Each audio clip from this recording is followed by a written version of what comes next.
Hello दोस्तों, स्वागत है आप सभी का। दोस्तों, कैसे हैं आप सभी लोग? I hope you are good and doing well. दोस्तों, क्या आप भी फिज़िक्स बिल्कुल बेसिक से और सिंप्लीफाइड वे से पढ़ना चाहते हैं? तो आइए, मैं शोभित श्रीवास्तव स्वागत करता हूं आपका फिज़िक्स ट्यूटोरियल गाइड पे। दोस्तों, इस चैनल पे आपको क्लास 10th फिज़िक्स से रिलेटेड मिलेंगे notes, NCERT solutions, important questions, practice questions and previous year questions. दोस्तों, अगर आप चैनल पर नए हैं और आपने चैनल को अभी तक सब्सक्राइब नहीं किया है तो प्लीज़ चैनल को सब्सक्राइब कर लीजिए, बेल आइकन को भी प्रेस कर लीजिए जिससे आपको वीडियोस मिलती रहें। और दोस्तों, प्लीज़ वीडियो को लाइक एंड शेयर ज़रूर करिए। दोस्तों, आज की वीडियो में हम रिफ्लेक्शन चैप्टर पूरा रिवाइज़ करेंगे। दोस्तों, अगर आपने चैप्टर अभी नहीं पढ़ा है तो आप तब भी ये वीडियो देख सकते हैं। मीन्स ये बिल्कुल बेसिक से है तो आपको सब समझ आ जाएगा, और अगर आप पढ़ चुके हैं तो आप रिवाइज़ भी कर सकते हैं। सो दोस्तों, वीडियो थोड़ा बड़ा होगा क्योंकि मैं इसे बिल्कुल बेसिक से पूरा एंड तक आपको थ्योरी समझाऊंगा। सो दोस्तों, वीडियो के साथ बने रहिए और वीडियो को प्लीज़ एंड तक देखिएगा जिससे आपको चैप्टर अच्छे से समझ आ जाए। दोस्तों, अगर आपने चैप्टर नहीं पढ़ा है तब भी आप इसे पढ़ सकते हैं और आपको अच्छे से समझ आ जाएगा, इस बात की मैं आपको गारंटी देता हूँ। सो दोस्तों, इस वीडियो में हम पूरा चैप्टर 1 घंटे में ख़त्म करेंगे। Complete the chapter in 1 hour. So दोस्तों, what are the topics to be covered in this video, देखते हैं। दोस्तों, इस वीडियो में हम पढ़ेंगे इंट्रोडक्शन ऑफ लाइट बेसिक से, मींस जो प्रॉपर्टीज़ और कैरेक्टरिस्टिक्स ऑफ लाइट है हम इस वीडियो में ये देखेंगे। और हम देखेंगे reflection of light, laws of reflection, mirror and types of mirrors, plane and spherical mirrors, concave and convex mirrors, terminology related to spherical mirror, formation of images by a concave mirror, formation of images by a convex mirror, mirror formula and magnification of mirror. और दोस्तों, हम पढ़ेंगे plane mirrors, formation of images by a plane mirror and magnification of mirror. So दोस्तों, अगर आपने अभी तक channel को सब्सक्राइब नहीं किया है तो प्लीज़ चैनल को सब्सक्राइब कर लीजिए, बेल आइकन को भी प्रेस कर लीजिए और वीडियो को तो let's begin today's video. So let's begin today's video. देखिए दोस्तों, आज हम देखेंगे कि लाइट के बारे में हम वो छोटी सी छोटी बातें हम देखेंगे इस वीडियो में, जिसकी वजह से आपको ये पूरा चैप्टर बिल्कुल बेसिक से क्लियरिटी से समझ आ जाए। सो दोस्तों, लाइट क्या होती है? Light is the form of energy which enables us to see objects which emit और रिफ्लेक्ट लाइट। सो दोस्तों, लाइट क्या है? लाइट एक एनर्जी का वो फॉर्म है जिसकी प्रेजेंस में हम अदर ऑब्जेक्ट्स को देख सकते हैं। और लाइट क्या करती है? It enables us to see objects in the dark. So light is the form of energy which enable us to see objects or which emits light और जो लाइट प्रोड्यूस करते हैं वो भी दो तरीके के ऑब्जेक्ट्स होते हैं, जैसे कि luminous objects and non luminous objects. So luminous objects क्या होते हैं? जिनके पास खुद की लाइट होती है, मीन्स दो substances which have its own light, means वो किसी और की लाइट से वो खुद ही ग्लो करते हैं एंड खुद ही शाइन करते हैं खुद ही की लाइट की वजह से। सो ल्यूमिनस ऑब्जेक्ट्स वो होते हैं जिनके पास खुद की लाइट होती है, मीन्स खुद की शाइन होती है। और जो नॉन ल्यूमिनस ऑब्जेक्ट्स होते हैं वो ऑब्जेक्ट्स होते हैं जो दूसरों की लाइट से रिफ्लेक्ट होके शाइन करते हैं। सो दोस्तों, ये इतना इम्पोर्टेंट नहीं है, बट मैंने आपको एक जनरल नॉलेज के लिए बता दिया कि वैसे भी लाइट क्या होती है। हमने देख लिया कि light is the form of energy which enable us to see objects. अब इसके दो तरीके के सोर्स होते हैं। सो सबसे बड़ा सोर्स क्या है? सन। हम सब जानते हैं सन सबसे बड़ा सोर्स है किस चीज़ का? लाइट एनर्जी का। सो इसके दो तरीके की होते हैं, जैसे कि नेचुरल सोर्स, आर्टिफिशियल सोर्स। तो नेचुरल सोर्स में तो सन ही आएगा, और आर्टिफिशियल सोर्स में बहुत कुछ आ सकता है, जैसे कि इलेक्ट्रिक लैम्प, ऑयल लैम्प, ये सारे man made source of light है। सो लाइट के दो सोर्स होते हैं, नेचुरल एंड आर्टिफिशियल। नेचुरल में सन आता है एंड आर्टिफिशियल में ये सारे अप्लाइंसेस आ सकते हैं जो हमें लाइट प्रोवाइड करते हैं। चलिए दोस्तों, हमारा नेक्स्ट टॉपिक है characteristics of light.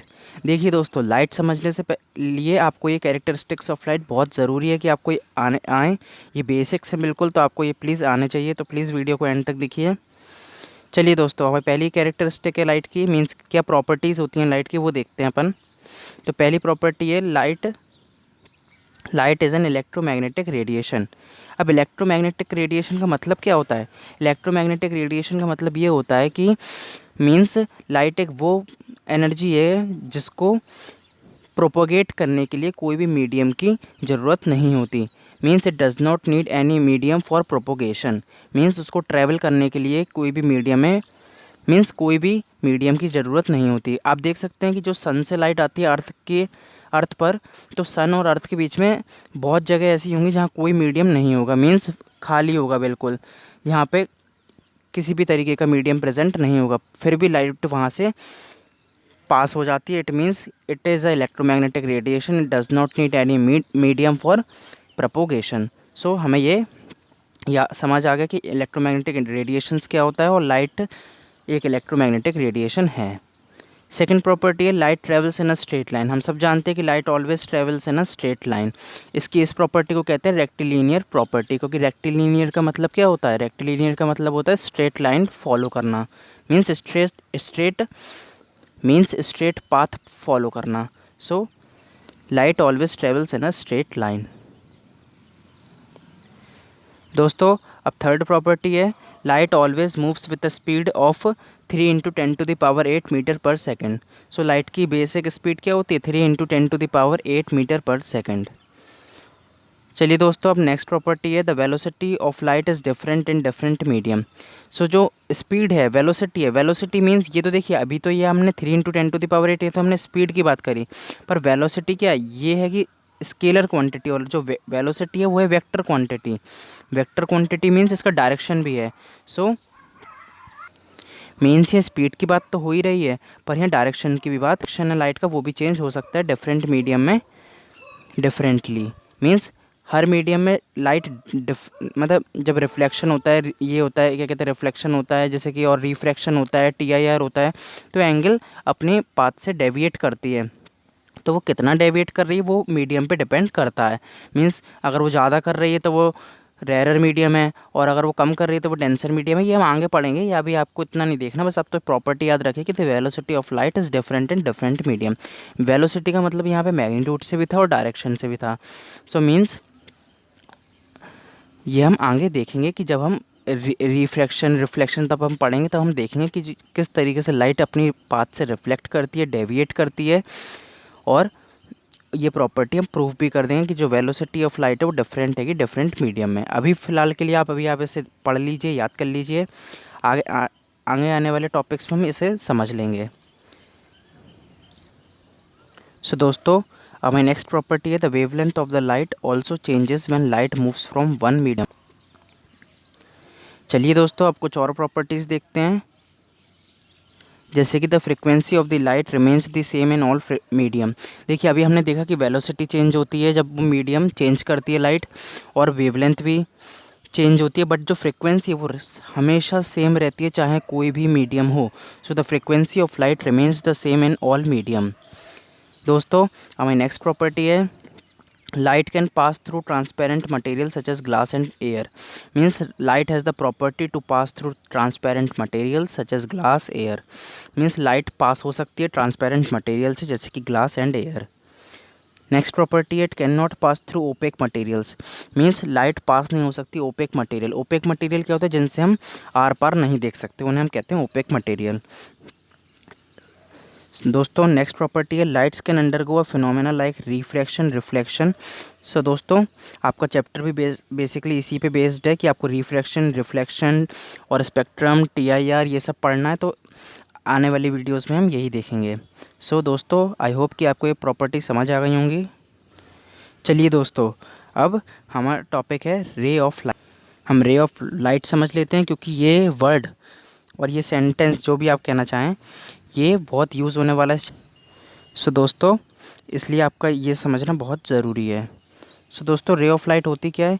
Means light जिस डायरेक्शन में मूव कर रही है तो उसको हम डायग्रामेटिकली जब हम रिप्रेजेंट करते हैं पेपर पे, तो हम क्या बता देते हैं, जैसे मान लीजिए light left to right move कर रही है, तो हमने इस तरीके से बता दिया। सो लाइट, ये रे ऑफ लाइट होता क्या है basically, a straight line drawn in the direction of propagation of light. Means जिस डायरेक्शन में लाइट प्रोपोगेट कर रही है, मीन्स मूव कर रही है, उस डायरेक्शन में अगर हम straight line plus arrow, arrow क्यों, जिससे हमें पता चले, क्योंकि स्ट्रेट लाइन से हमें इससे कुछ पता नहीं चल रहा कि लाइट किस डायरेक्शन में मूव करे, तो प्लस हमें एरो का यूज़ करते हुए हमें ये बताना है कि लाइट किस डायरेक्शन में प्रोपोगेट कर रही है। सो बेसिकली इसी को हम कहते हैं रे ऑफ लाइट। मीन्स हमें जिस डायरेक्शन में भी लाइट का प्रोपोगेशन बताना होगा तो हम रे ऑफ लाइट की वजह से उसे बता सकते हैं। सो दोस्तों, ये हो गई रे ऑफ लाइट। मीन्स जब हम एक रे की बात कर रहे हैं, पर अगर ऐसे बहुत सारी रे हों तो उसको हम क्या कहेंगे, उसको हम कहेंगे बीम ऑफ लाइट। सो ये वर्ड भी आपका इस चैप्टर में बहुत यूज़ होगा, तो आप इसे भी समझ लीजिए। मीन्स बीम ऑफ लाइट क्या, बीम मतलब होता है group. So the bundle of adjacent light rays is called beam of light. Means जब हम, ये अब आपके ऊपर है, आप इसे एक रे से समझाना चाहते हैं, एक रे से दिखाना चाहते हैं कि बहुत सारी रेस है।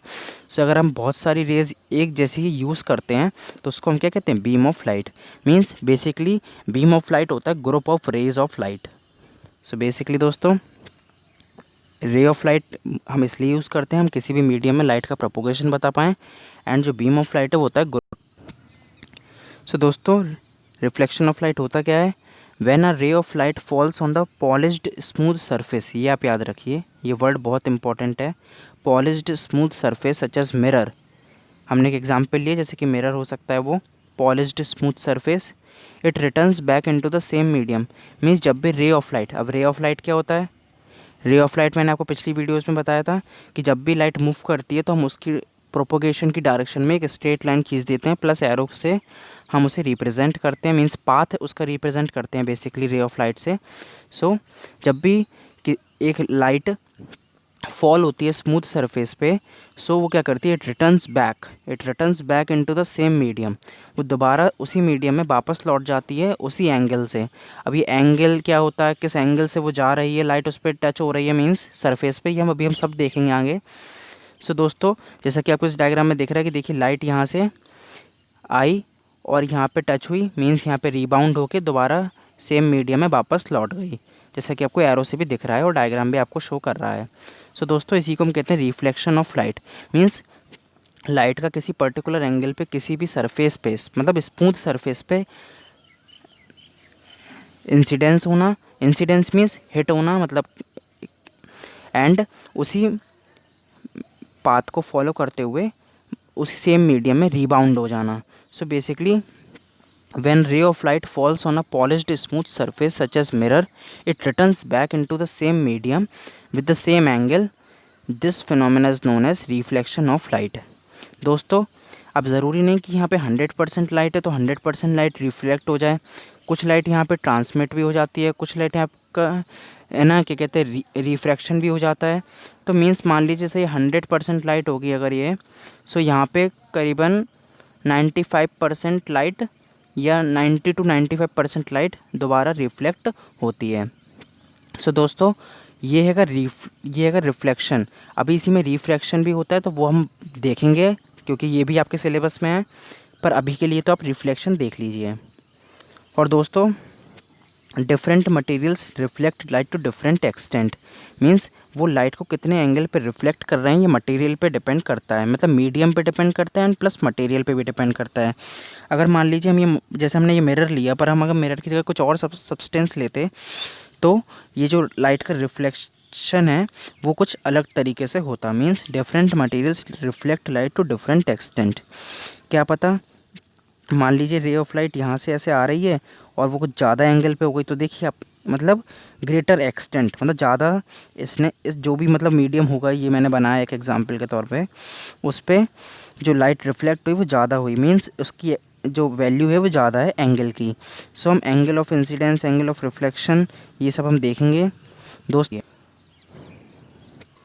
चलिए दोस्तों, अब हम एक एक करके सारी चीज़ें समझ लेते हैं कि रिफ्लेक्शन से जो ये टर्मिनोलॉजी यूज़ हो रही है उसका मतलब क्या होता है। सो आप देख सकते हैं ये डायग्राम आपको दिया है ज़्यादा अंडरस्टैंडिंग के लिए। अब देखिए दोस्तों, incident ray of light means जो ये रे ऑफ लाइट आ रही है, टच हो रही है इस पे सरफेस पे, प्लेन मिरर पे। सो ये आ रही है जो लाइट मीन्स जो इंसिडेंट हो रही है उस लाइट को इंसिडेंट रे ऑफ लाइट क्यों कहते हैं, मतलब होता क्या है ये। तो इंसिडेंट रे ऑफ लाइट का मतलब क्या होता है, the ray of light which falls on the polished surface.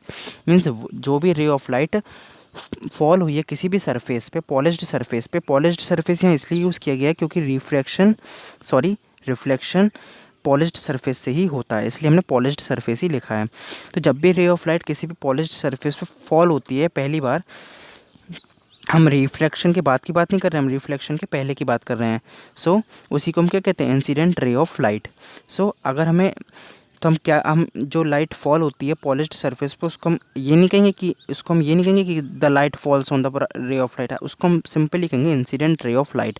अब इंसिडेंट रे ऑफ लाइट से ही आपको समझना होगा कि क्या होता है, वो लाइट जो फॉल हो रही है पॉलिश्ड सरफेस पे बिफोर रिफ्लेक्शन। आप ऐसे याद रख सकते हैं, बिफोर रिफ्लेक्शन जो लाइट फॉल हो रही है उसको हम क्या कहते हैं, इंसिडेंट रे। सो हम इंसिडेंट रे समझ में आ गया, the light which falls on the polished surface before reflection. अब रिफ्लेक्टेड रे क्या होता है, अब देखिए ये कुछ रिबाउंड हुई यहाँ पे और वापस अपने सेम मीडियम में लाइट लौट गई। तो ये जो रे ऑफ लाइट रिबाउंड होके वापस गई है इसको हम क्या कहते हैं, रिफ्लेक्टेड रे, क्योंकि जो अपने रिफ्लेक्ट हो गई है। सो इसी से ये बना है रिफ्लेक्शन भी, तो ये प्रोसेस से ही बना है ये। सो दोस्तों देखिए, the ray of light which reflects from the polished surface into the same medium is called reflected ray of light. So दोस्तों जो रे ऑफ लाइट टच होने से पहले फॉल होती है किसी भी सरफेस पे उसको हम कहते हैं इंसिडेंट रे, और जो सरफेस पे टच होने के बाद रिबाउंड होती है सेम मीडियम में उसको हम क्या कहते हैं, रिफ्लेक्टेड रे ऑफ लाइट। चलिए दोस्तों अब आगे बढ़ते हैं। अब आपको ये एक और वर्ड दिख रहा होगा, नॉर्मल। सो ये नॉर्मल क्या है और ये डैश डैश से क्यों रिप्रेजेंट किया गया है। सो नॉर्मल क्या होता है, ये एक लाइन होती है जो राइट एंगल पे होती है to the reflecting surface. Means ये रिफ्लेक्टिंग सरफेस है क्योंकि रिफ्लेक्शन इसी सरफेस से हो रहा है। सो ये उसके परपेंडिकुलर होता है, मीन्स 90 डिग्री एंगल पे होता है, आपको यहाँ दिख रहा है। So such as plane mirror at the point of incidence. और कब कहाँ होता है, अब देखिए यहाँ जिस पॉइंट पे इंसिडेंट रे, नॉर्मल और रिफ्लेक्टेड रे टच हो रहा है एक ही सरफेस पे, इस पॉइंट को ही हम क्या कहते हैं, point of incidence. So point of incidence पे ही हम हमेशा, नॉर्मल कहाँ बनेगा, पॉइंट ऑफ इंसिडेंस पे ही बनेगा, और ये हमेशा जो रिफ्लेक्टिंग सरफेस है उस पर 90 डिग्री फॉर्म करेगा। सो नॉर्मल, और ये इमेजिनरी होता है, इस तभी हमने इसको डैश डैश से रिप्रेजेंट किया है। सो दोस्तों अपन को नॉर्मल समझ आ गया कि नॉर्मल होता क्या है। नॉर्मल बेसिकली वो एक इमेजिनरी लाइन होती है जो हमेशा रिफ्लेक्टिंग सरफेस के 90 डिग्री फॉर्म करती है। एंड ये नॉर्मल हमेशा कहाँ बनता है, नॉर्मल हमेशा पॉइंट ऑफ इंसिडेंस पे बनता है। और पॉइंट ऑफ इंसिडेंस क्या होता है, पॉइंट ऑफ इंसिडेंस वो पॉइंट होता है जहाँ पे incident ray, reflected ray, normal meat करते हैं। दोस्तों अब हमारा नेक्स्ट टॉपिक है angle of incidence. Means angle of incidence होता क्या है, जैसा कि आपको दिख रहा है एंगल ऑफ इंसिडेंस। तो एंगल ऑफ इंसिडेंस होता क्या है, एंगल ऑफ इंसिडेंस बेसिकली होता है जो इंसिडेंट रे एंगल बनाती है नॉर्मल के साथ याद रखिएगा, नॉर्मल के साथ, उसी को हम क्या कहते हैं, angle of incidence. So the angle made by the incident ray with the normal is called angle of incidence. और जैसा कि देख सकते हैं हम रिप्रेजेंट करते हैं इसे एंगल आई से, आपको ये दिख रहा होगा। सो दोस्तों एंगल ऑफ इंसिडेंस क्या होता है, the angle made by the incident ray with the normal is called angle of incidence, और इसको हम लेटर आई से रिप्रेजेंट करते हैं। चलिए दोस्तों अब नेक्स्ट देखते हैं angle of reflection. So angle of reflection क्या होता है, जिस तरीके से हमने एंगल ऑफ इंसिडेंस पढ़ा उसी तरीके से एंगल ऑफ रिफ्लेक्शन होता है। मीन्स जो रिफ्लेक्टेड रे नॉर्मल के साथ जो एंगल फॉर्म करती है उसी को हम क्या कहते हैं, angle of reflection. So the angle made by the reflected ray with the normal is called angle of incidence, और इसको रिप्रेजेंट कैसे करते हैं, डेल्टा आर से। चलिए दोस्तों अब हम देखते हैं kinds of reflection. Means reflection कितने टाइप के होते हैं। तो रिफ्लेक्शन दो टाइप के होते हैं, regular reflection and irregular reflection. So ये बेसिकली सरफेस की वजह से ये चेंज हो गए हैं, बाकी इसमें कोई फ़र्क नहीं है। सो देखिए the reflection of a parallel beam of light. देखिए पहले आप ये समझिए, पैरेलल बीम ऑफ लाइट, मैंने क्या कही थी, बीम ऑफ लाइट होता है ग्रुप ऑफ एडजेसेंट रे ऑफ लाइट। अब वो पैरेलल है तो मीन्स वो सारी रे ऑफ लाइट जितनी भी हमने कही हैं वो एक दूसरे के पैरेलल हैं, जैसा कि आपको डायग्राम में दिख रहा है। सो ये जो पैरेलल बीम ऑफ लाइट है from a plane surface so that reflected rays are parallel to each other. Means जब भी रिफ्लेक्शन होता है और क्या कहते हैं, प्लेन सरफेस से होता है, अब यह सरफेस का ही फ़र्क है, बाकी कुछ नहीं है। प्लेन सरफेस से होता है और प्लस जब वो रिफ्लेक्ट होती हैं तो वो सेम एंगल से जाती हैं। मीन्स अगर हम ये नॉर्मल खींचें और यहाँ पे जो एंगल ऑफ इंसिडेंस निकालें वो भी सेम आएगा, इस रे के उससे निकालें तो वो भी सेम आएगा, ये भी सेम आएगा और ये भी सेम आएगा। और जब रिफ्लेक्ट हो जाती है, रिफ्लेक्ट होने के पहले भी वो एक दूसरे के पैरेलल होती हैं और रिफ्लेक्ट होने के बाद भी वो एक दूसरे के पैरेलल होती हैं। सो रेगुलर रिफ्लेक्शन यही होता है कि रेगुलर रिफ्लेक्शन में क्या होता है, रिफ्लेक्शन एक प्लेन सरफेस से होता है और बीम ऑफ लाइट रिफ्लेक्शन होने के पहले भी पैरेलल होती हैं और रिफ्लेक्शन होने के बाद भी पैरेलल होती हैं। मीन्स एक डेफिनाइट पैटर्न फॉलो करती हैं। दोस्तों नेक्स्ट है इरेगुलर रिफ्लेक्शन। इरेगुलर रिफ्लेक्शन क्या होता है, देखिए रिफ्लेक्शन फ्रॉम अ रफ और इरेगुलर सरफेस। मीन्स जो स्मूथ सरफेस से हो उसे हम कहते हैं रेगुलर रिफ्लेक्शन, और जो रफ और इरेगुलर सरफेस से हो उससे हम क्या कहते हैं, इरेगुलर रिफ्लेक्शन। मीन्स आपको नाम से ही उसे याद हो जाएगा, such as walls room, walls of the room, page of the book, randomly in various direction is called regular reflection. अब आप यहाँ देख सकते हैं आ तो रही थी पैरेलल बीम ऑफ लाइट, पर जब रिफ्लेक्ट हुई तो लाइट अलग अलग डायरेक्शन में रिफ्लेक्ट होने लगी। सो इससे हमें ये पता चलता है कि ये इरेगुलर रिफ्लेक्शन है। मीन्स रिफ्लेक्शन होने के बाद भी अगर ये सेम ही डायरेक्शन में मूव करती है इस तरीके से तो ये होता है रेगुलर, पर ये नहीं कर रही हैं तो ये है इरेगुलर, और ये अलग अलग डायरेक्शन में अलग अलग एंगल पे मूव कर रही हैं। सो ये है। तो हम नेक्स्ट टॉपिक स्टार्ट करते हैं, लॉज ऑफ रिफ्लेक्शन। दोस्तों ये टॉपिक बहुत इंपॉर्टेंट है और ये लॉज भी बहुत इंपॉर्टेंट है, तो प्लीज़ आपने स्टार मार्क कर लीजिए।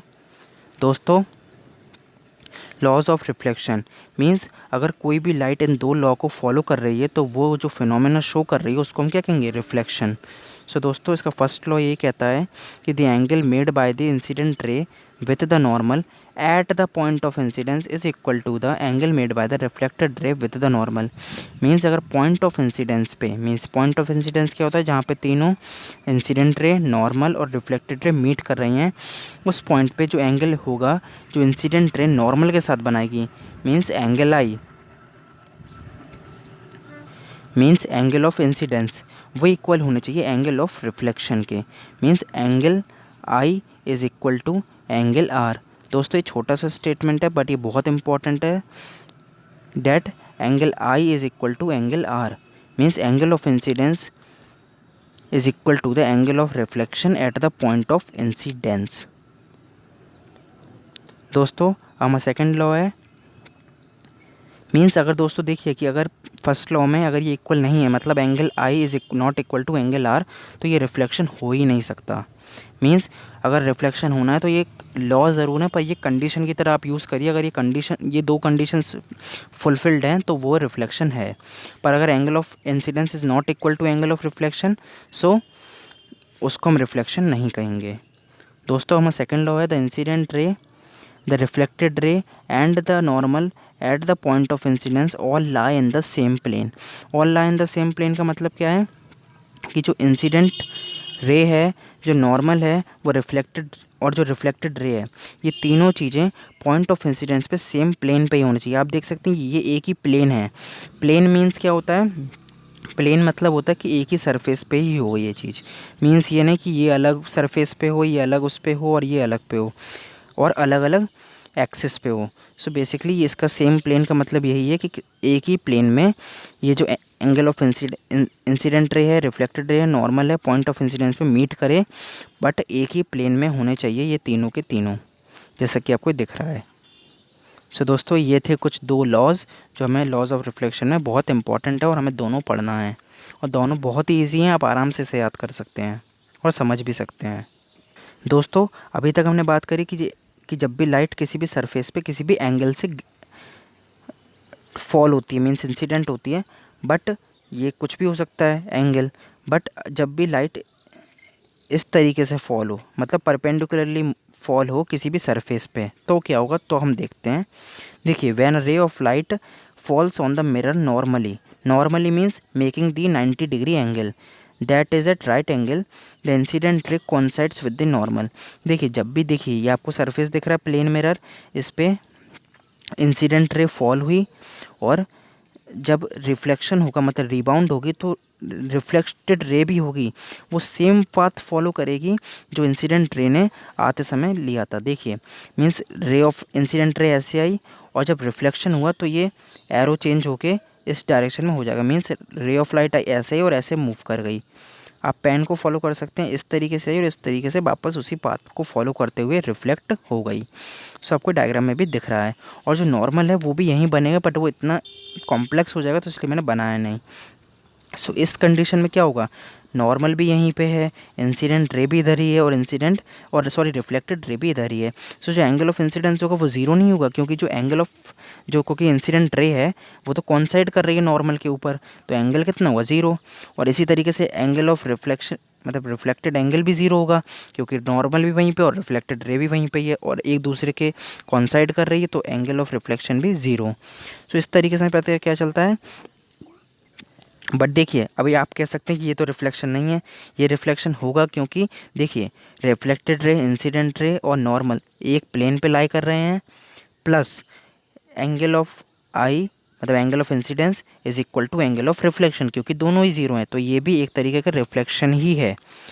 सो इसमें अपन को बस यही याद रखना है कि जब भी लाइट नॉर्मली मूव करेगा तो ये एक रिफ्लेक्शन है और इसमें जो इंसिडेंट रे है वो कोइंसाइड करती है नॉर्मल के साथ, तो फिर जब होता क्या है reflect so means when the ray of light falls on the mirror normally और at right angle it gets reflected along the same path. Means अपन को याद रखना है जब भी इंसिडेंट रे 90 डिग्री एंगल पे किसी भी प्लेन पे फॉल होती है, इंसिडेंट होती है, तो जो रिफ्लेक्टेड रे होती है वो उसी डायरेक्शन में सेम पाथ फॉलो करते हुए रिफ्लेक्ट हो जाती है। सो दोस्तों ये नोट है, वैसे बहुत इंपॉर्टेंट है, इस पे भी क्वेश्चंस बन सकते हैं। वीडियो है, अगर आपने पहला वीडियो नहीं देखा है तो प्लीज़ देख लीजिए। दोस्तों हम आज का टॉपिक है मिरर। चलिए दोस्तों स्टार्ट करते हैं। प्लीज़ दोस्तों वीडियो को एंड तक देखिएगा जिससे कि आपको सारे कॉन्सेप्ट समझ आ जाए। देखिए दोस्तों मिरर क्या होता है, मिरर बेसिकली एक smooth highly polished reflecting surface होता है जिसको हम मिरर कहते हैं। सो दोस्तों ये बेसिकली मिरर एक smooth highly polished reflecting surface होता है और ये इसी के बेस पे ये डिवाइड किया गया है। मीन्स ये दो टाइप के होते हैं, एक ये प्लेन मिरर, एक है स्पेरिकल मिरर जिसको हम कर्व्ड मिरर भी कहते हैं। सो दोस्तों ये बेसिकली जो रिफ्लेक्टिंग सरफेस है इसके कर्वेचर पे डिपेंड होके इसको डिवाइड किया गया है। सो दोस्तों जिसका रिफ्लेक्टिंग सरफेस प्लेन हैगा उसको हम प्लेन मिरर कहते हैं और जिसका रिफ्लेक्टिंग सरफेस कर्व्ड है, कर्व शेप का है, उसको हम कर्व्ड मिरर या स्पेरिकल मिरर कहते हैं। सो दोस्तों ये डिवाइड किए गए हैं उनके कर्वेचर के शेप पे। दोस्तों देखिए हम देखते हैं a plane mirror it is a highly polished plane surface. आप देख सकते हैं plane surface is called plane mirror and in curve. और दोस्तों मैं आपको बता चुका हूँ ये हमने डिवाइड किए हैं डिपेंडिंग अपॉन देयर कर्वेचर। दोस्तों आप डायग्राम में देख सकते हैं, देखिए इसका ये जो कर्वेचर है वो प्लेन है तो ये प्लेन मिरर है और ये दो स्पेरिकल मिरर हैं क्योंकि ये स्पीयर के शेप में है, मीन्स स्पीयर का कुछ पार्ट शो करते हैं। और दोस्तों आपको ये थर्ड वाला दिख रही है पैराबोलिक मिरर है क्योंकि इसका जो कर्वेचर है वो पैराबोला शेप का है। पैराबोला बेसिकली एक टाइप ऑफ ग्राफ है जिसका शेप इस तरीके से होता है और इसका कर्वेचर का शेप भी इसी तरीके का है, इसलिए हमने इसे नाम दिया है पैराबोलिक कर्व। चलिए दोस्तों हमारा नेक्स्ट टॉपिक है formation of images by a plane mirror. देखिए दोस्तों इस टॉपिक से हमें ये पता चलेगा कि लाइट किस तरीके से बिहेव करती है जब वो प्लेन मिरर से रिफ्लेक्ट होती है और किस तरीके की इमेज फॉर्म होती है, और इसका यूज़ करके हम क्या करेंगे, this is use it to construct ray diagrams for the formation of images by a plane mirror. Means अब अगर हम फॉर्मेशन ऑफ इमेजेस समझ लेंगे तो हम रे डायग्राम्स भी प्लेन मिरर के ड्रॉ कर पाएंगे। सो दोस्तों चलते हैं नेक्स्ट स्लाइड पे।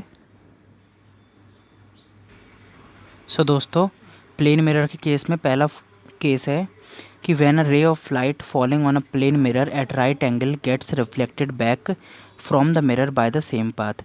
मीन्स जब भी कोई रे ऑफ लाइट किसी भी प्लेन मिरर पे नॉर्मली इंसिडेंट होगी सो वो सेम पाथ फॉलो करके रिफ्लेक्ट करेगी। मीन्स देखिए ये अगर प्लेन मिरर है, ये आपको अगर ये प्लेन मिरर दिख रहा है तो ये अगर लाइट इंसिडेंट हुई है 90 डिग्री का एंगल बना रही है जो नॉर्मल के साथ, तो आप देखेंगे कि ये रिफ्लेक्शन के बाद मिरर से वापस उसी पाथ को फॉलो करते हुए रिफ्लेक्ट हो जाएगी। सो दोस्तों ये था हमारा केस नंबर 1। सो दोस्तों केस 2 क्या है कि when a ray of light falling on a plane mirror at any angle gets reflected from the mirror such that the angle of incidence is equal to the angle of reflection.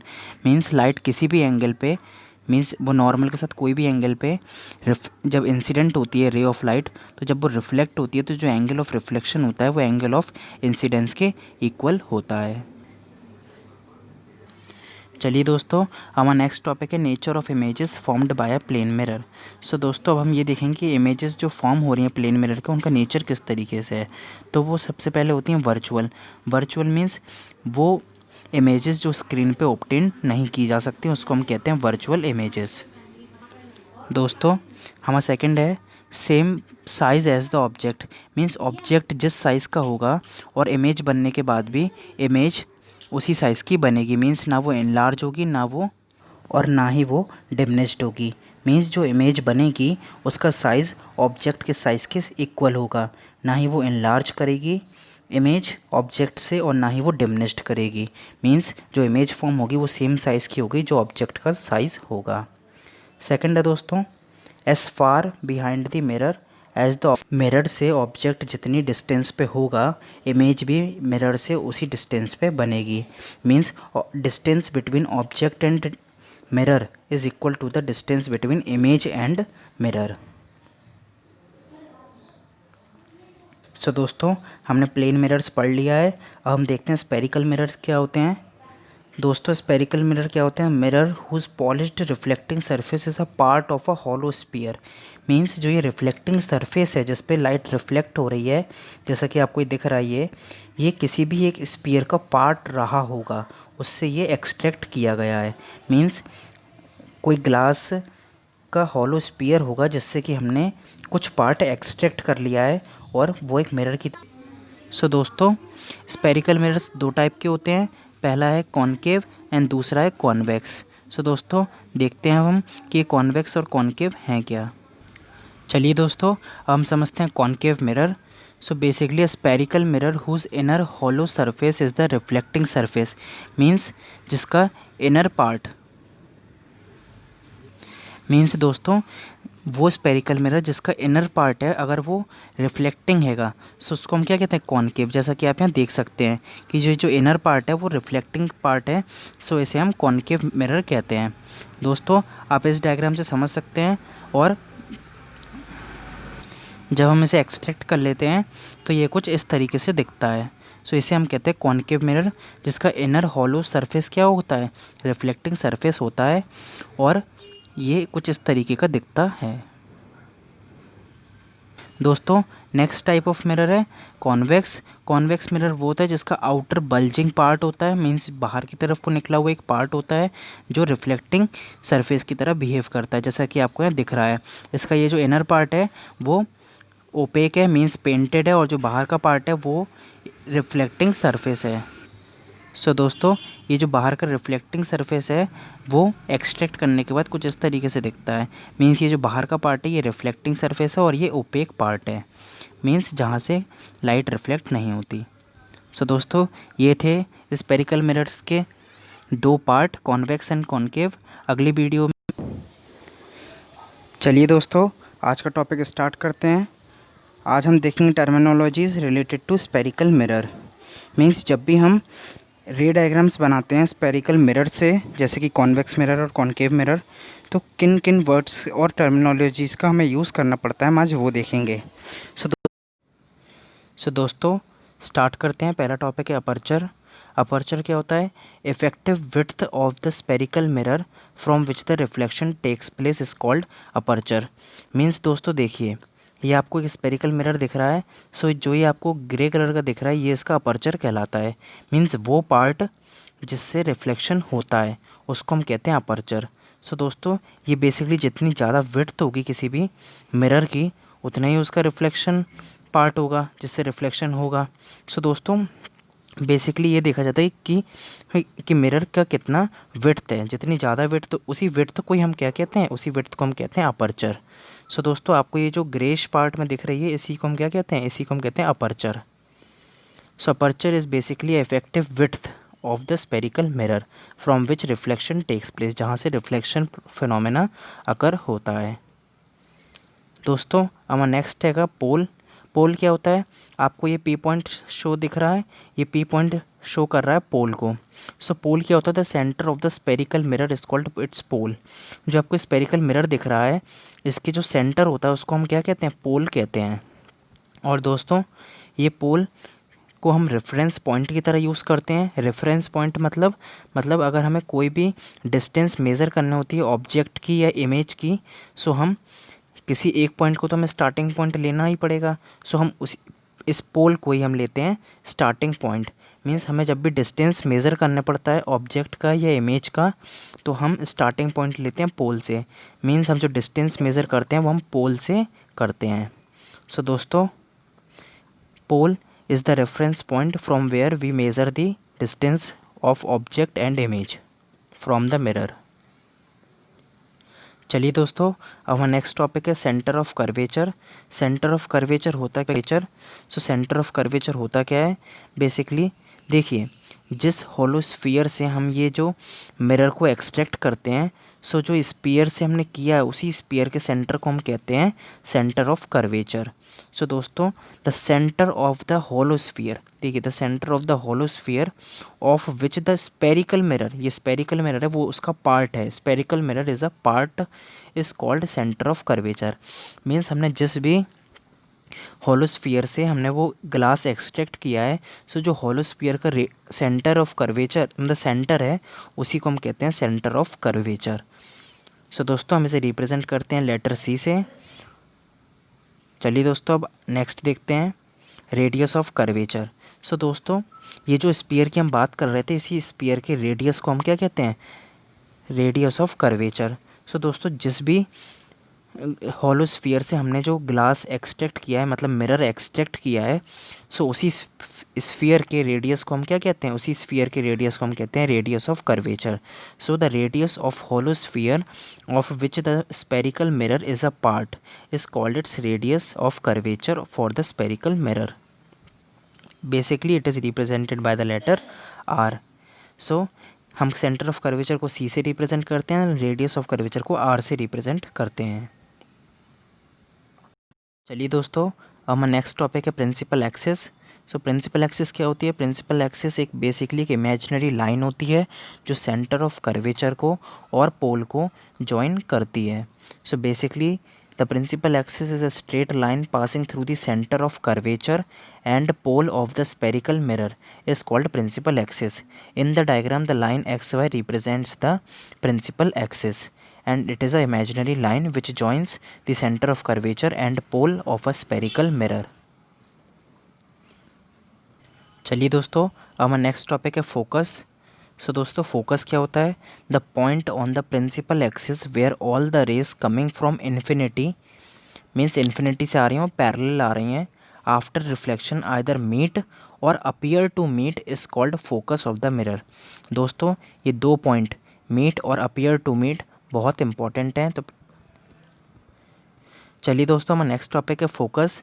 So focus क्या होता है, focus is basically the point on the principal axis where all the rays coming from infinity and infinity से आ रही हैं parallel आ रही हैं, then after reflection either meet और appear to meet, either meet or appear to meet is called focus of the mirror। means focus is that point on the principal axis, means ये principal axis है वो एक point है जिस पे all the rays coming from infinity after reflection either meet or appear to meet is called focus of the mirror। अब दोस्तों हमने दो टाइप के स्पेरिकल मिरर्स पढ़े हैं, कॉनकेव एंड कॉन्वेक्स। सो दोस्तों आपको दिख रहा है ये लिखा है आइदर मीट और अपीयर टू मीट। सो देखिए दो केस तो ये दोनों मिरर के लिए हैं, पहला कॉनकेव के लिए एंड दूसरा कॉन्वेक्स के लिए। सो दोस्तों इसका मतलब फोकस दो होते हैं, एक फोकस होता है कॉनकेव मिरर के लिए, एक फोकस होता है कॉन्वेक्स मिरर के लिए, और दोनों फोकस अलग अलग होते हैं इसलिए दो फोकस होते हैं। सो दोस्तों focus of a concave mirror देखते हैं। So the focus of the concave mirror is the point on the principal axis at which all the rays coming from infinity converge or meet after reflection from it. दोस्तों हम diagram से देखते हैं इसे। देखिए दोस्तों, आपको डायग्राम में शो किया गया है कि फोकस एक वो पॉइंट है प्रिंसिपल एक्सिस पे कि जब भी parallel beam of light infinity से आती है और मिरर पे रिफ्लेक्ट इंसिडेंट होती है, सो आफ्टर रिफ्लेक्शन वो एक पॉइंट पे मीट करती है प्रिंसिपल एक्सिस पे। और प्रिंसिपल एक्सिस पे वो पॉइंट को हम क्या कहते हैं, उस पॉइंट को हम क्या कहते हैं, उस पॉइंट को हम कहते हैं फोकस। सो बेसिकली हमें समझ आ गया कि फोकस क्या होता है। फोकस एक वो पॉइंट होता है प्रिंसिपल एक्सिस पे जिस पे जो parallel beam of light infinity से आ रही है वो कन्वर्ज होती हैं। सो ये फोकस को हम कहते हैं focus of a concave mirror is in front of the mirror. Means जो फोकस होता है कॉनकेव मिरर का वो मिरर के फ्रंट में होता है। मीन्स ये रियल फोकस है एक, because the focus of the concave mirror is real focus. हम इसको रियल फोकस भी कहते हैं और ये है भी। ये ऐसा क्यों है? Because the light rays after reflection from the concave mirror actually converge. क्योंकि देखिए जो ये लाइट आ रही है इन्फिनिटी से वो एक्चुअल मतलब रियल में कन्वर्ज होके इस पॉइंट पे मीट करती हैं, इसलिए हम इसे रियल फोकस कहते हैं। Actually converge at the focus, this is why concave mirror is called convex mirror और कन्वर्जिंग मिरर। देखिए दोस्तों, जो पैरेलल बीम ऑफ लाइट आ रही है वो मिरर से रिफ्लेक्ट होने के बाद एक पॉइंट पे कन्वर्ज हो गई। सो दोस्तों इसलिए हम कॉनकेव मिरर को हम कन्वर्जिंग मिरर भी कहते हैं। सो दोस्तों हमें दो बातें याद रखनी है कि focus of a concave mirror क्या है। ये वो पॉइंट है जिस पे प्रिंसिपल एक्सिस पे होता है और जो लाइट रेज आ रही हैं parallel from the infinity converge at this point after reflection. और ये फोकस है वो फ्रंट में रहता है मिरर के and it is a real focus. ये एक रियल फोकस क्यों है? क्योंकि जो rays of light after reflection meet हो रही हैं वो actually converge at the focus, वो एक्चुअली में मीट कर रही हैं, इसलिए हम इसे रियल फोकस कहते हैं। और दोस्तों ये कन्वर्ज हो रही है लाइट, इसलिए हम इसे कन्वर्जिंग मिरर। चलिए दोस्तों हमारा नेक्स्ट टॉपिक है focus of a convex mirror. So दोस्तों focus of a convex mirror क्या होता है? ये भी एक पॉइंट होता है प्रिंसिपल एक्सिस पे at which all the rays coming from infinity diverge. Diverge means appear to meet. Appear to meet मतलब अपीयर, अरे यार। तो दोस्तों हमारा नेक्स्ट टॉपिक है focus of a convex mirror. So focus of a convex mirror क्या होता है? ये एक पॉइंट होता है प्रिंसिपल एक्सिस पे जिस पे all the rays coming from infinity diverge after reflection. Diverge means appear to meet, means वो एक्चुअली में उस पॉइंट पे मीट नहीं करती हैं बट ऐसा अपीयर होता है कि वो उस पॉइंट पर मीट कर रही हैं। सो ये होता है कॉन्वेक्स मिरर का फोकस। मीन्स इसमें रियल में कोई भी लाइट रे कन्वर्ज नहीं होती, इसमें डाइवर्ज होती है और अपीयर टू मीट होती है। मीट असली में रियल में ये मीट नहीं करती, ये सिर्फ अपीयर टू मीट होती हैं। और दोस्तों ये जो फोकस है कॉन्वेक्स मिरर का ये बिहाइंड द मिरर होता है। मीन्स आप देख सकते हैं ये है रिफ्लेक्टिंग सरफेस मिरर का, बट ये मिरर के पीछे बनता है फोकस। आप देख सकते हैं मिरर के पीछे ये फोकस बन रहा है, आप डायग्राम में देख सकते हैं।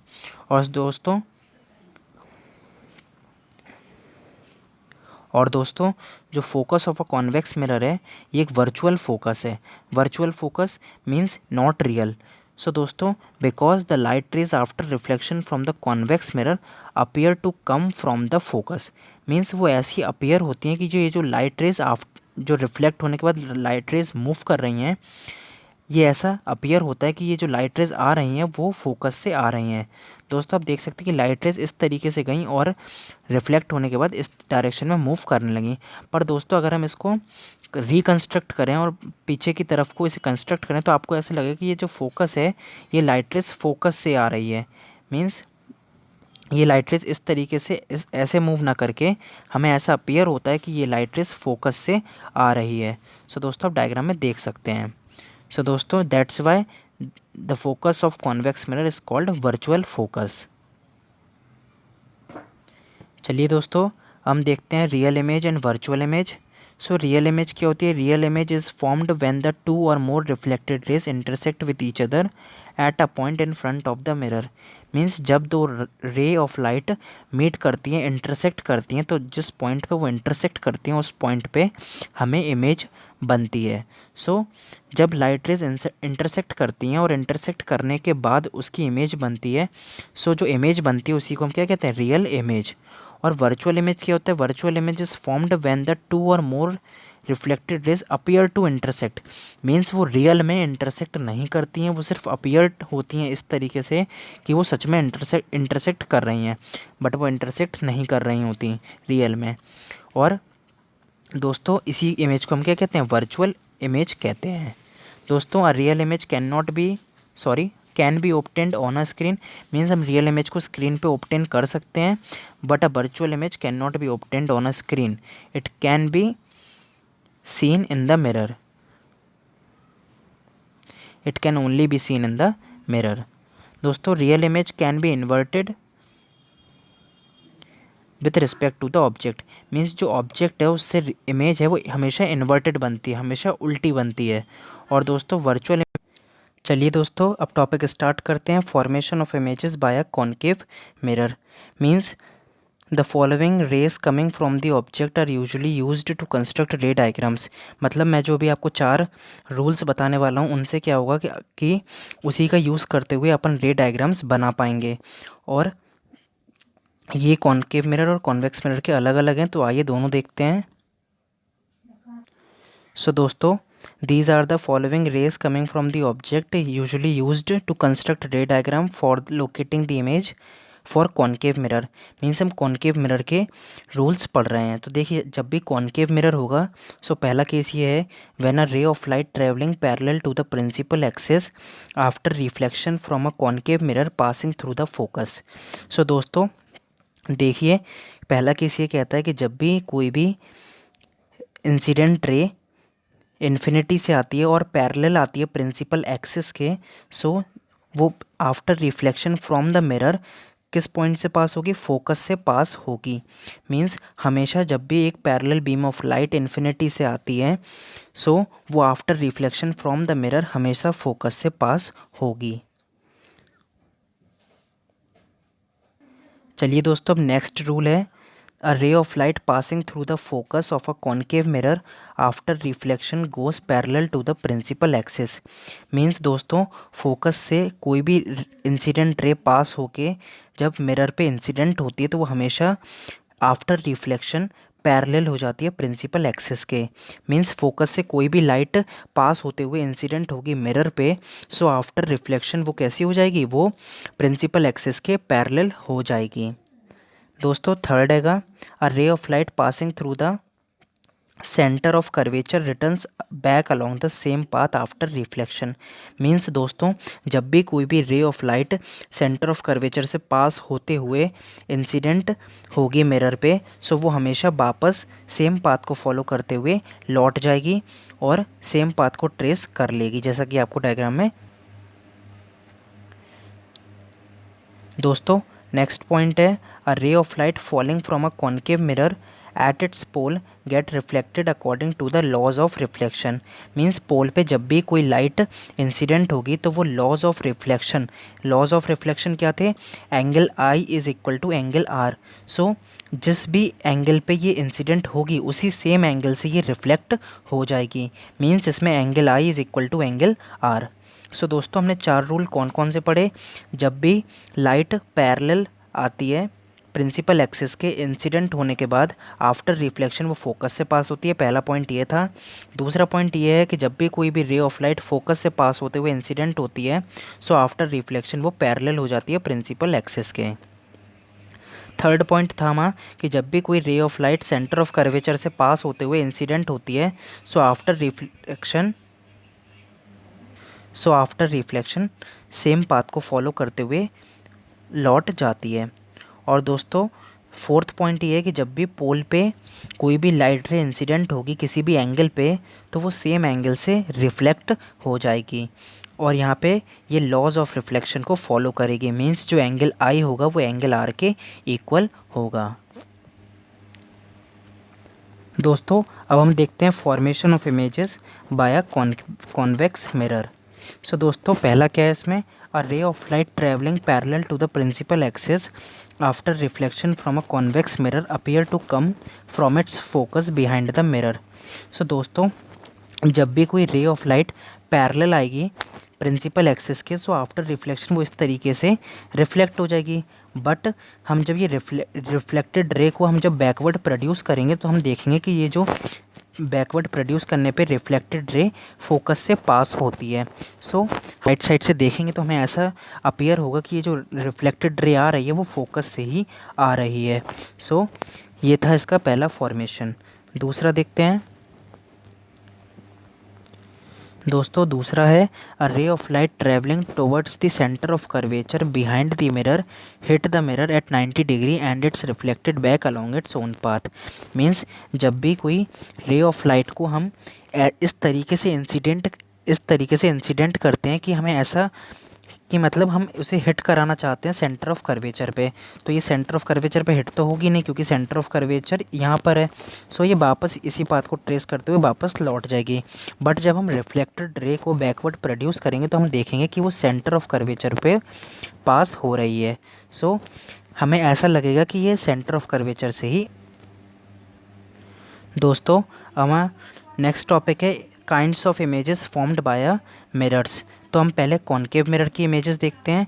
तो ये अलग अलग 6 केसेस हैं दोस्तों, तो ये 6 केसेस हमें देखना है। सो इसमें पहला केस ये है, मीन्स इसमें केसेस में हमें क्या करना है, हमें position of object, position of image और इमेज किस तरीके की बन रही है हमें यहाँ पे ये याद करना है, और प्लस हमें रे डायग्राम भी देखना है।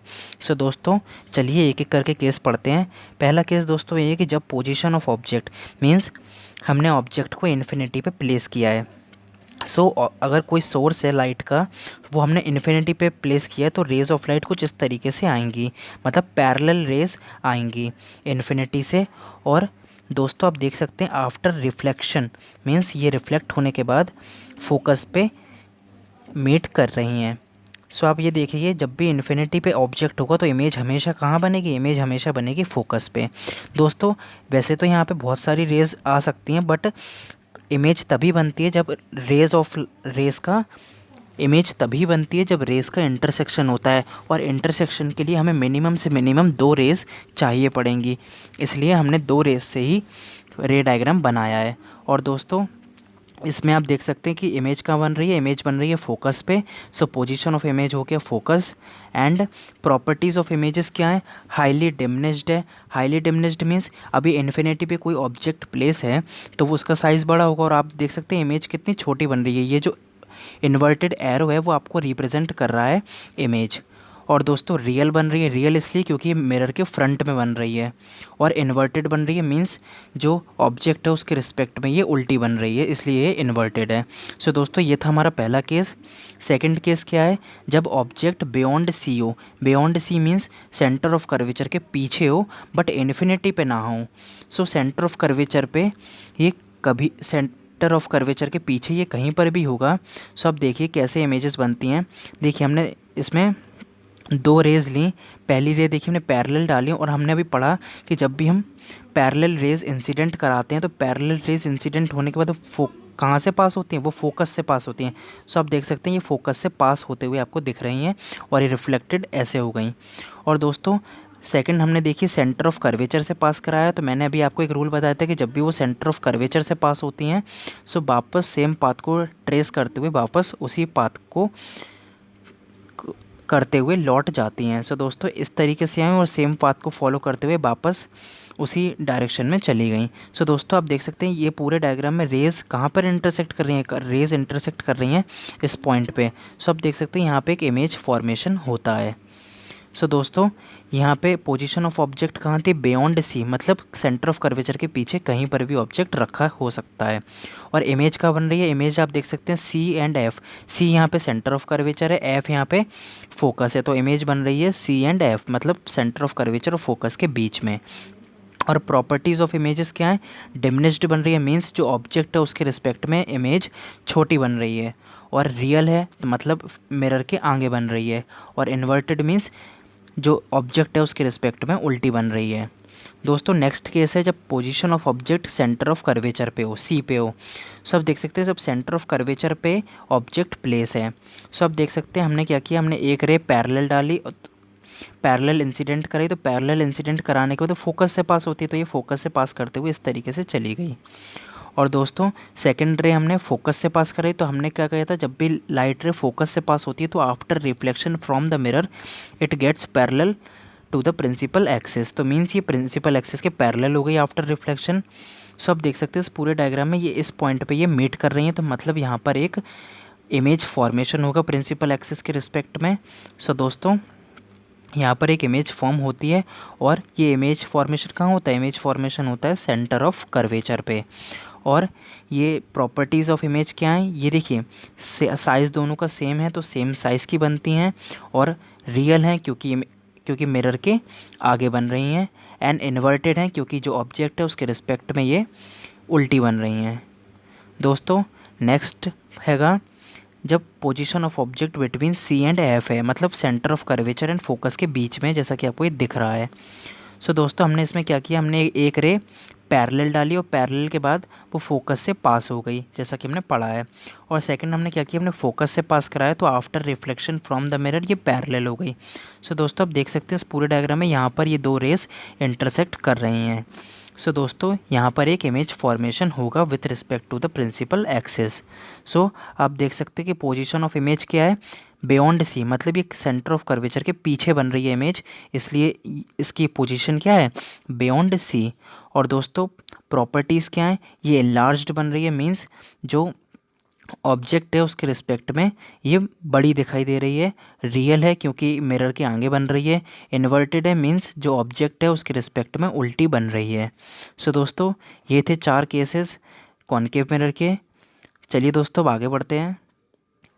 दोस्तों नेक्स्ट केस है जब ऑब्जेक्ट फोकस पे होगा। सो आप देख सकते हैं डायग्राम में ये फोकस पे ऑब्जेक्ट प्लेस है।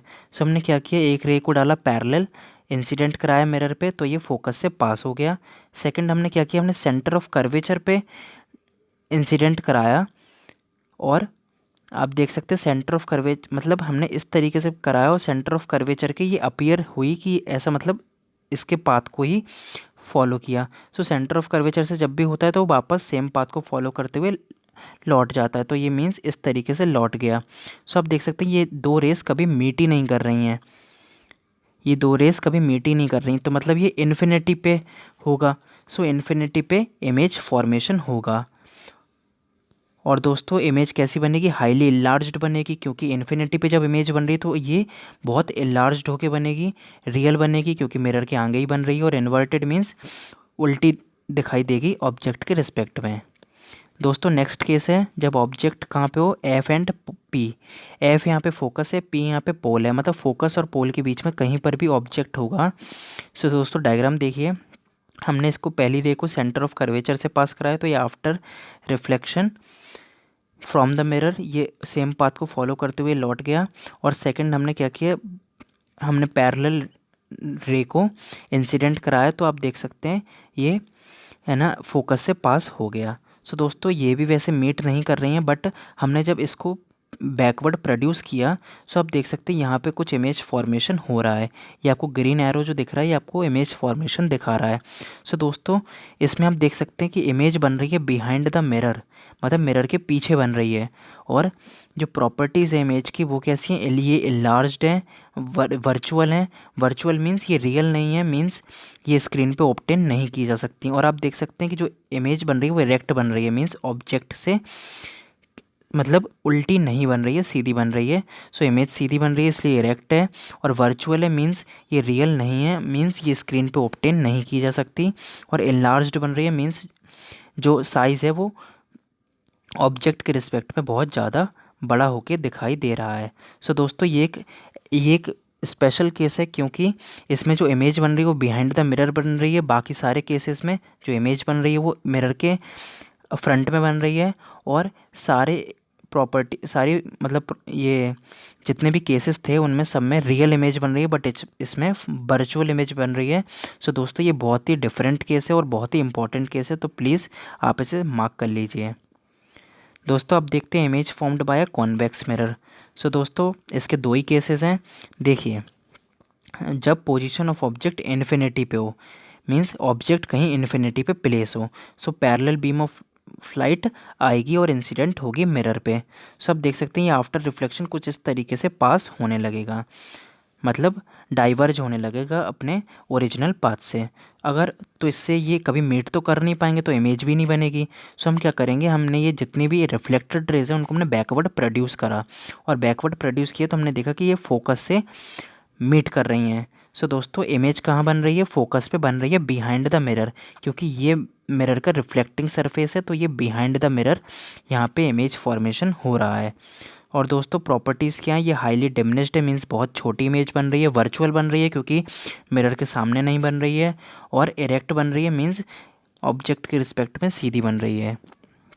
और दोस्तों नेक्स्ट केस हैगा जब पोजीशन कहाँ पे हो ऑब्जेक्ट की, इन्फिनिटी पे हो और फोकस पोल के बीच में हो, मीन्स ये एक तो इन्फिनिटी पे और इन्फिनिटी और पोल के बीच में। सो दोस्तों आप देख सकते हैं इसमें पहली रे हमने पैरेलल डाली तो ये डाइवर्ज हो गई, फिर हमने इसको बैकवर्ड प्रोड्यूस किया तो ये फोकस से पास होने लगी। और दोस्तों सेकंड हमने क्या किया, हमने सेंटर ऑफ कर्वेचर पे जैसे हम हिट कराते हैं 90 डिग्री पे, तो हमें इस तरीके से लगता है कि हम कि ये रे after reflection centre of curvature से आ रही है, बट ऐसा नहीं है। सो दोस्तों हमने ये दोनों कराया तो ये आप देख सकते हैं इस ए पॉइंट पे ये दो रे मीट कर रही हैं। तो ये इमेज कहाँ बन रही है, इमेज बन रही है बिहाइंड द मिरर, मतलब मिरर के पीछे बन रही है। और इमेज कैसी बन रही है, इमेज डिमिनिश्ड बन रही है, डिमिनिश्ड मीन्स छोटी बन रही है ऑब्जेक्ट के रिस्पेक्ट में, प्लस वर्चुअल है एंड इरेक्ट है। सो दोस्तों ये थे कुछ काइंड्स ऑफ इमेजेस। सो दोस्तों नेक्स्ट टॉपिक है अब मिरर फार्मूला। तो मिरर फार्मूला क्या होता है, ये मिरर फार्मूला बेसिकली ये रिलेशन हैगा किसके बीच में, distance of object, distance of image and focal length of a spherical mirror. दोस्तों हम डिस्टेंस ऑफ ऑब्जेक्ट को u से रिप्रेजेंट करते हैं, डिस्टेंस ऑफ इमेज को v से, and distance means focal length को हम रिप्रेजेंट करते हैं f से। सो दोस्तों इन तीनों के बीच में ये जो रिलेशन शो होता है, इस रिलेशन को ही हम कहते हैं मिरर फार्मूला। सो रिलेशन वैसे ये है, बट ये डेरिवेशन से आता है, पर डेरिवेशन आपके सिलेबस में नहीं है, तो सिर्फ आपको ये फार्मूला ही पढ़ना है और इसके न्यूमेरिकल करना है। सो दोस्तों ये है mirror formula, 1/u plus 1/v equals to 1/f। इस इक्वेशन को हम कहते हैं मिरर फार्मूला, एंड ये एप्लीकेबल किस पे, ये दोनों मिरर्स पे एप्लीकेबल है, चाहे वो कॉनकेव हो चाहे वो कॉन्वेक्स मिरर हो। सो आपको बेसिकली ये फार्मूला याद होना चाहिए। और दोस्तों इसमें जो हम वैल्यूज़ रखेंगे वो हम साइन कन्वेंशन के अकॉर्डिंग रखेंगे।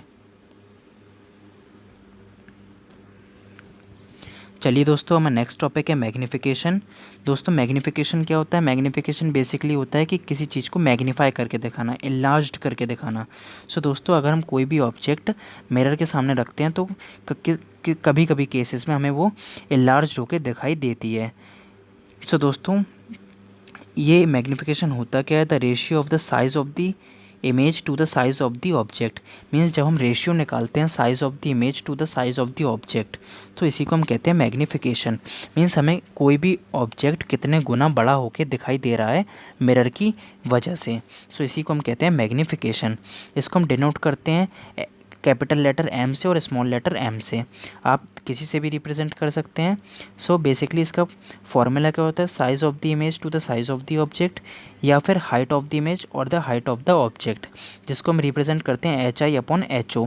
HI यहाँ पे है height of image and HO है हाइट ऑफ ऑब्जेक्ट।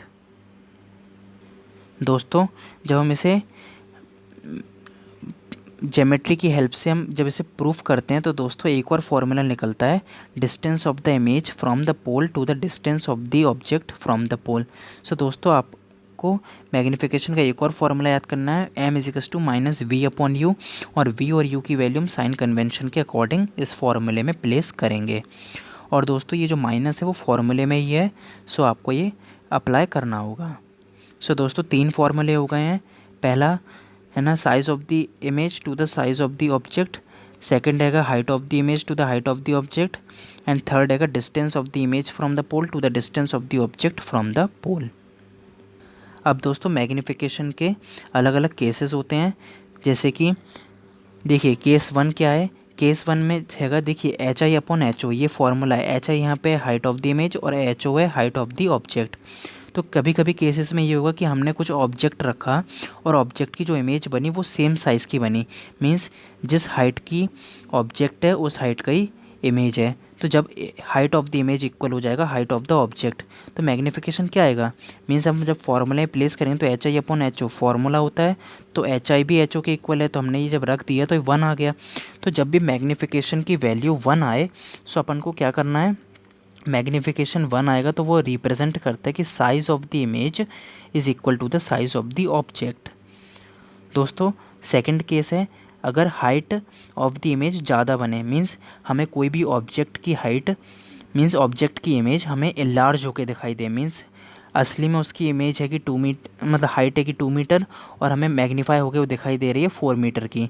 सो दोस्तों इस केस में क्या होगा कि एच आई की वैल्यू बड़ी होगी एच ओ से, तो ये सॉल्व होने पे ग्रेटर देन 1 आएगा क्योंकि एच आई बड़ा है। सो दोस्तों तो जब भी मैग्नीफिकेशन ग्रेटर देन 1 आएगा तो हमें क्या याद रखना है, the size of the image is bigger than the size of the object. और दोस्तों थर्ड केस क्या है कि जब हमें हाइट ऑफ द इमेज छोटी दिखाई दे हाइट ऑफ द ऑब्जेक्ट के, means height of the image is less than the height of the object. So इस केस में मैग्नीफिकेशन लेस देन 1 आएगा और ये रिप्रेजेंट करता है कि size of the image is smaller than the size of the object. So दोस्तों अगर आपने अभी तक मेरे चैनल को सब्सक्राइब नहीं किया है तो प्लीज़ चैनल को सब्सक्राइब करिए और इसी तरीके से वीडियो आपको मिलती रहे, इसलिए प्लीज़ बेल आइकन को भी प्रेस कर दीजिए और वीडियो को लाइक और शेयर जरूर